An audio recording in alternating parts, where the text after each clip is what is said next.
Hey Southside family, welcome to our podcast. This is Southside, where we get to know more about the families here at Southside. Let's get into it.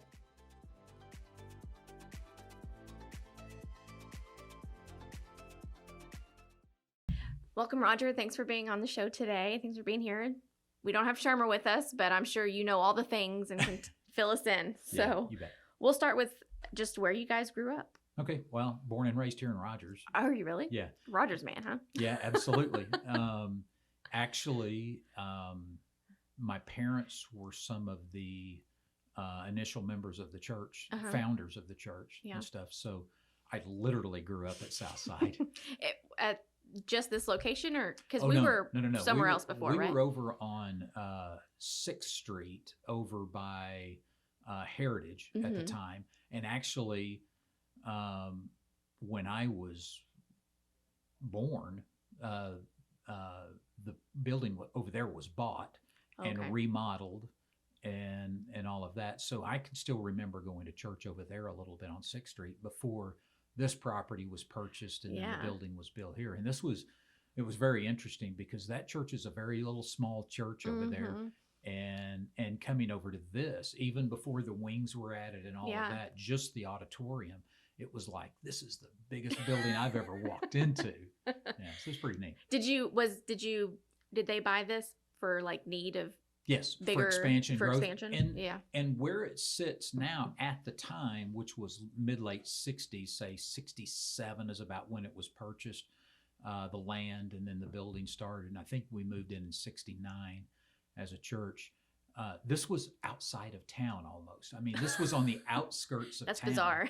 Yeah, I mean, you could go down Oak Street over here, not too far, and turn into dirt road. Oh, wow. And cornfields and all of that. So you've seen the total expansion of Rogers. Yeah. Oh, wow. It's changed a lot. And where'd Sherma grow up?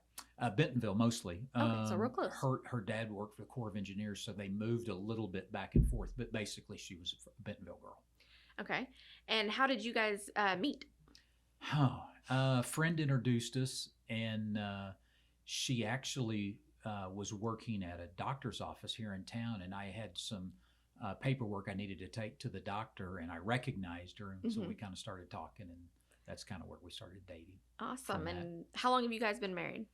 Be 30 this September, or this November, excuse me. Well, congratulations. Thank you. That's a milestone. It Any is. big plans? Partly COVID, partly her health has kind of thrown all that stuff up in the air a little bit. So I don't know exactly what we'll do. 25th, we went to New York and took the kids. That was a lot of fun. Oh, yeah. So I'd like to think we'll do something like that. But with her health, it's a little hard to plan certain things. So we're actually going to take a trip in October. And I think she wants to go to Utah and go to all the national parks out there. That would be fantastic. Yeah, that'll be fun. That's one of my kind of on my bucket list. There's so much to see in America. Yeah. Like, we don't even need to go outside of our borders to see some amazing right. things. You're absolutely right. It's just time, right? Yeah, exactly.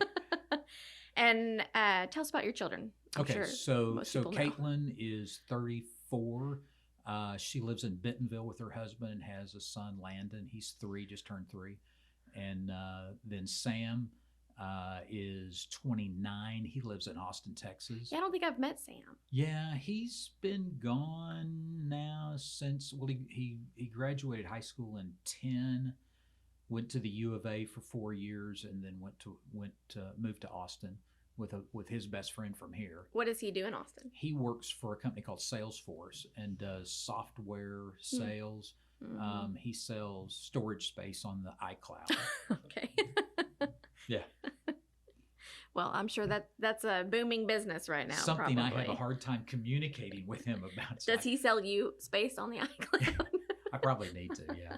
So Kaitlyn lives in Bentonville now? Right, yeah. They used to live in Rogers, though, right? They lived in Rogers and lived just a few blocks over here on 4th and Oak. And now they've been purchasing different properties as they can. And they now have their 4th house. That's wonderful. And they just moved into this house last weekend. So. Like as a flip thing, or like as a just investment properties? Airbnbs and long-term rentals. Well, I went right after they had Landon. I took them food. Yeah. And I saw their house over here, and it, I mean, they did a fantastic job remodeling it. It was great. Yeah. Very good.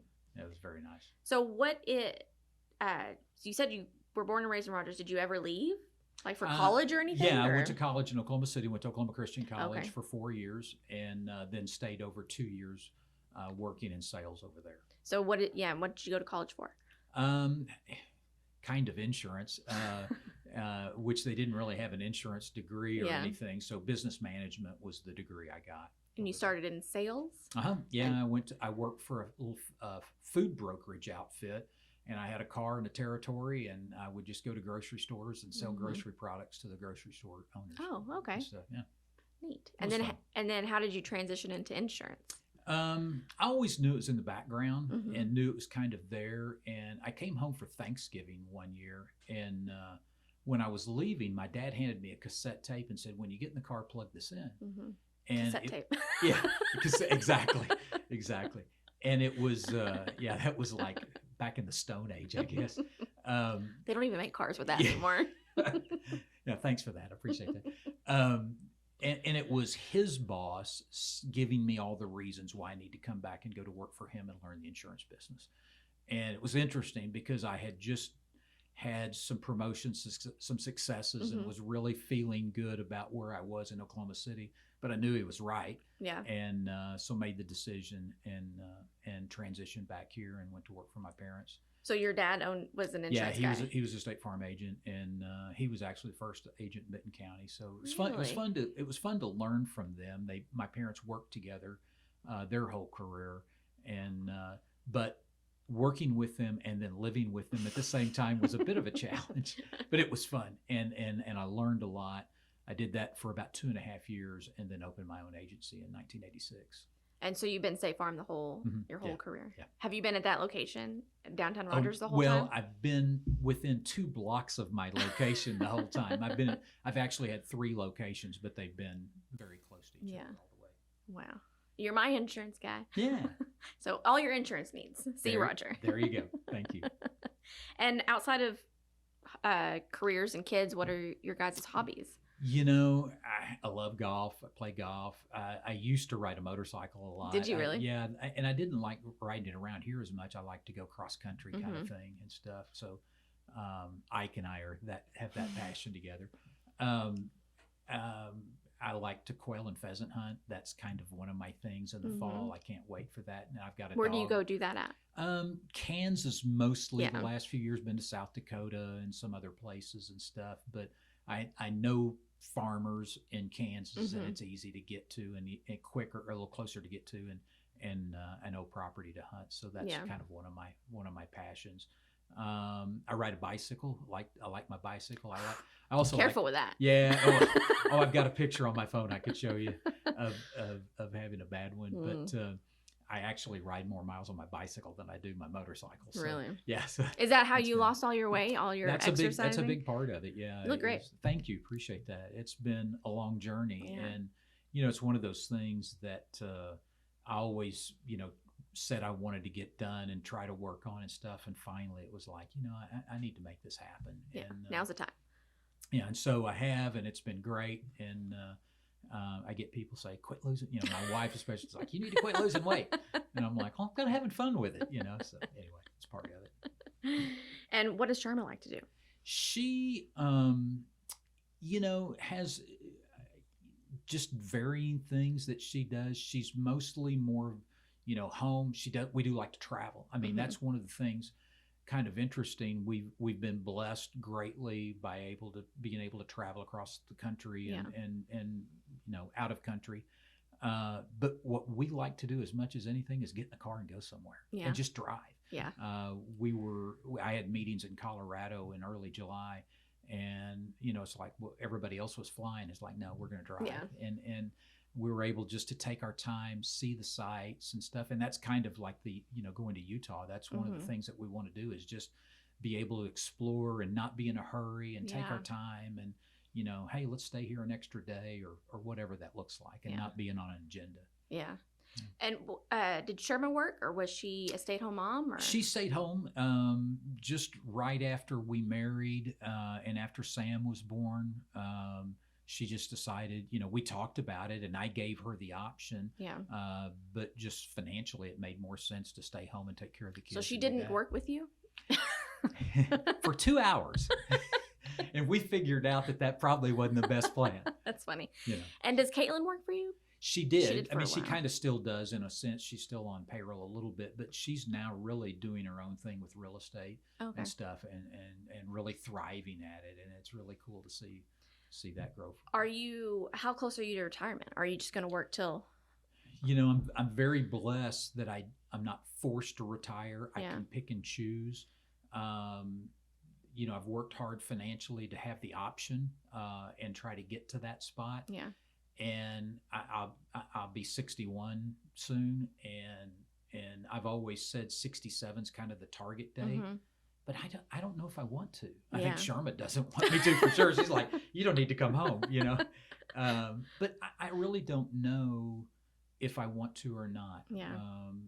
And again, that's still a long time. It's 6 years or something. It is, and I'm blessed to be able to have that choice. And I've actually thought about maybe I would retire, but I would keep my licenses and work for some friends of mine that are in the business and try to help them and do some things with that to keep my toes in the water. I don't know, maybe not. It just, and there may be a day I wake up and say, that's it, I'm done. Yeah. But you don't have because your kids didn't go in the insurance business like you did with your dad, so you don't have anybody to leave it to. Well, and there was a lot of conversation around that, and it's good that they find what's good for them, and not force themselves into a little bit of something maybe that they're not really sure or want to do and stuff. And it's a large commitment to step into the seat that we have the opportunity to do. And I feel very blessed, when I was very hesitant too, when the opportunity came my way at first, and I grew into it and figured it out and all of that. But I would hate for one of my children to feel forced and do it because dad wanted me to or whatever, and then not be happy. I mean, life's too short. Exactly. Do what you want to do. Be happy doing it. Good outlook. I like that. So we know how you started coming to Southside. You were born into Southside. Exactly. What about Sherma? Did she grow up in the church? Yeah, she grew up in Church of Christ and was at the Bentonville Church. Her dad is from the little town of Oak Grove next to Blue Eye, Missouri. And there was a small Church of Christ there, and that's where he grew up in. Sharma's mother, I think, was raised in the Baptist church, but they were Church of Christ all the way through growing up and stuff. And so Sharma was raised in the church as well. So easy transition for her to come over here to Southside. And she went to Harding. So okay.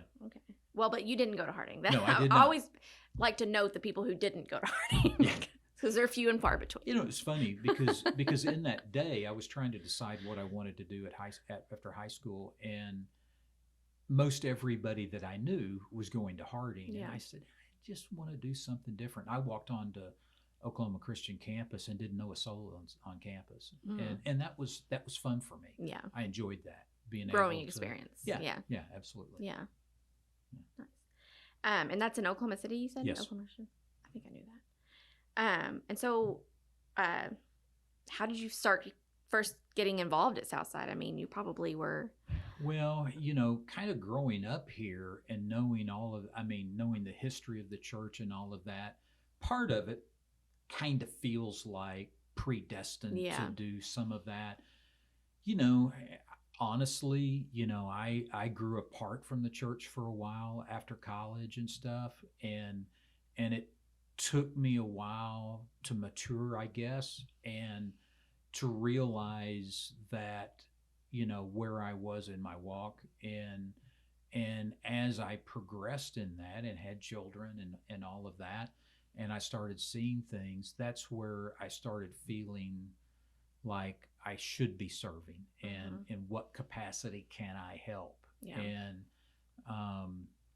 that's not always been, the smoothest, rosiest thing that, you think of, that, you just jump in and do things. I mean, just like life, there's always going to be a challenge. There's always going to be something that kind of gets in the way. But but it's been fulfilling to be able to know that, maybe I am doing something here or there that might help to some degree. So currently you're a deacon. Right. How long have you been a deacon? Oh, goodness. 10 years? I don't know, maybe longer. Has it always been like over the building and grounds and stuff? Oh, no. I started with Kyle Heffley, and I started as deacons working with Andy. Or was it Andy or Marshall? I think it was youth ministry. Yeah, it was with the youth ministry, right? And I think it was Andy. And then went from there and was asked if I would like to take over the buildings and grounds work, and was. It felt good. No small feat. There's a lot of building here. there's a lot of buildings, a lot of grounds too. There is a lot of grounds, indeed. What about Sherma? Did Sherma ever do like children's or? Yeah. She was really involved with the 2-year-old group. That's where she spent most of her time doing work with that. She and Kaitlyn both, and then when the cancer hit and stuff, that kind of changed. Took a back seat for sure. And what do you love about Southside? It's just home. Yeah. I mean, it's home. It's what I know. I mean, obviously I've been to other churches and when I was in Oklahoma City at other churches, and you see different things and all of that stuff, but there always seemed to be a bit of a detachment in the other churches, just that I wasn't in the middle of things, or, here I knew everybody or most everybody, and I could step right into things and do things and help things and stuff. And that's what I love. It's just, part of me is I'm very, I don't want to say ritualistic, but I do things like every morning I get up and I have my routine. Yeah. Habitual. Yeah. And being able to come here, I know what things are going to be, how they're set up, what they're going to do and stuff. And that's comforting to me. I love that. The familiarity. Yes. Yeah, exactly. Yeah. Well, that's awesome. So tell us a little bit about Sherma and her sickness. A lot of people know that she was sick, and let us kind of fill us in on that. Yeah. She was diagnosed with a melanoma cancer back in February of 19. We were referred to Oklahoma City to OU Medical over there. Met with the doctors, and we were kind of like, why do we need to be here? And I mean, and they basically said, because nobody has any information on your particular cancer, and what information there is so small that we're all going to look at it the same way, and we can start right now. So was it not normal melanoma? No. It was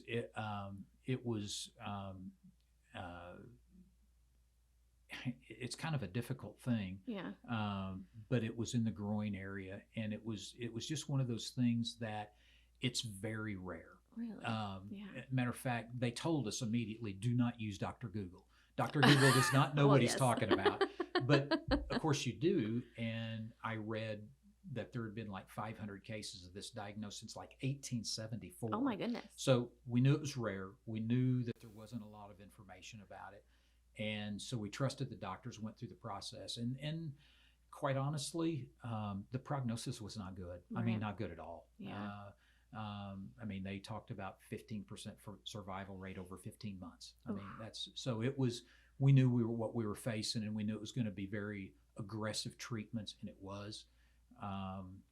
Anyway, we came out 11 months later with a diagnosis of being in remission. So praise the Lord. Yeah, absolutely. I mean, I get emotional even thinking about that right now. And she's gone through her 18-month PET scan, still in remission.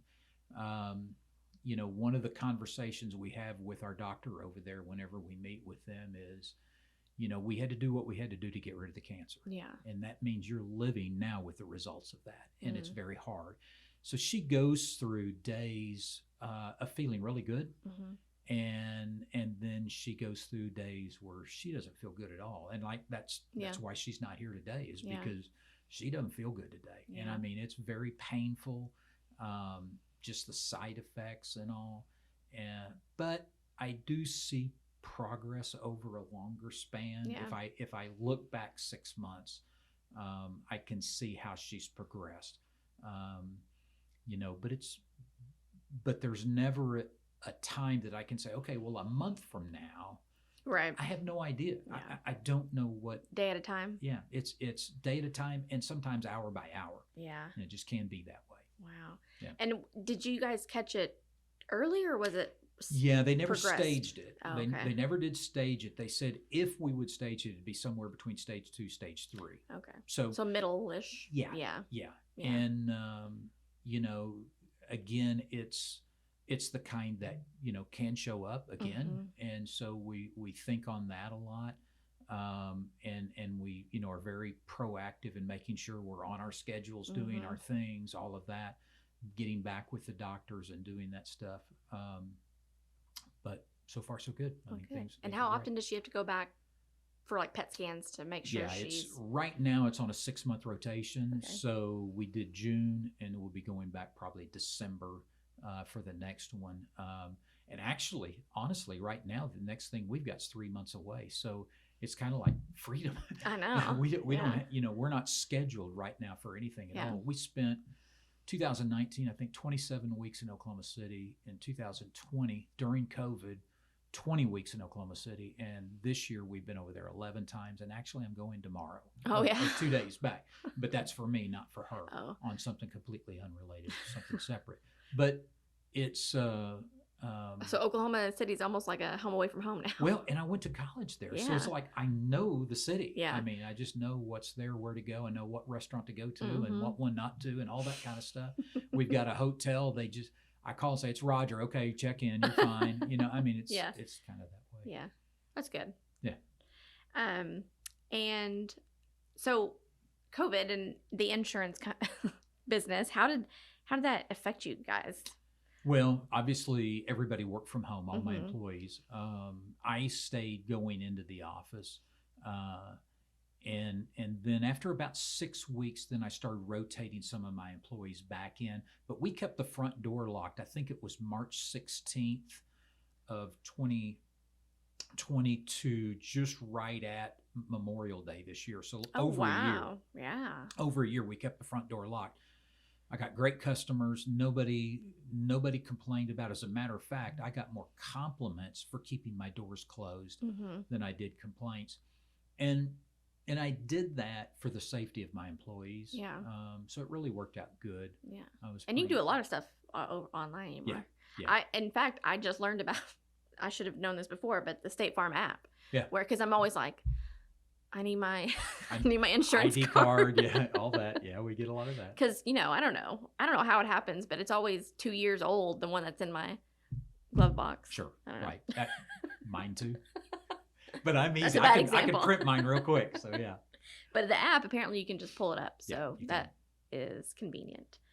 And what are your hopes and dreams for Southside in the future? Boy, I really hope that we grow out of this building.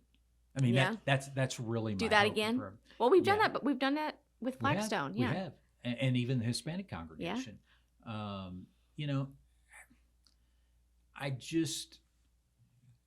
think about this a lot. I want our church to be the city on a hill with the light on the city on the hill. I mean, I think about that, and I think about the opportunity we have. Sometimes we think about, or people will talk about, well, we need to go build a new building over in this part of town or that or whatever. And I think we serve our community very well situated where we are. We have people that live at the lake area. We have people that live on the west side of town. We have people, but how many thousands of people live within a mile or two of us right now that we have the opportunity to serve? And I just would like to see us have the ability to thrive and grow and become a voice in the community. And again, that light on the hill. I mean, that's what I see for us. Yeah. Well, I like that dream. Sounds great to me. Yeah. Well, thanks, Roger. Thanks again for being on the show. You bet. It was good to have you. And hopefully we can get Sherma in here, not too distant future. Yeah. I need to get your mom. I need to get Eileen in here too. Well, she probably has a lot to say. Now, either one or both of them might not be good for me, so they might start telling stories that we don't want told. But yeah, I'd love to have them in here too. All right. Thanks. You're welcome. Thanks for listening. We'll see you next time. You can find more episodes by visiting our website, our YouTube page, and our app.